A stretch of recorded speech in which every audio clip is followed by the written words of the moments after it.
I baked this squash in the oven a long time ago, and then I froze it, and then I defrosted it, and now I'm going to pulp it, or shred it, I guess is the correct phrase.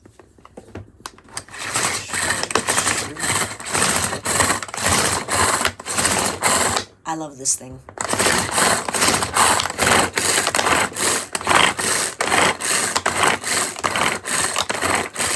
This is my rice cooker. It's a bit old, so it's very simple.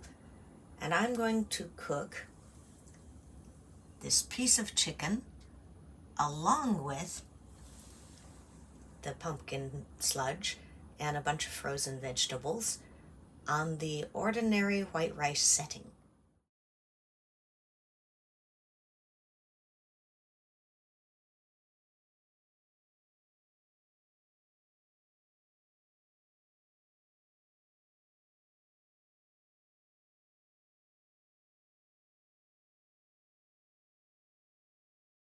This ought to produce a decent chicken stew.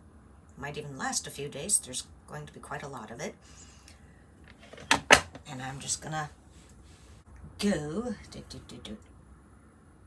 on the regular. And there we are. Now I just wait.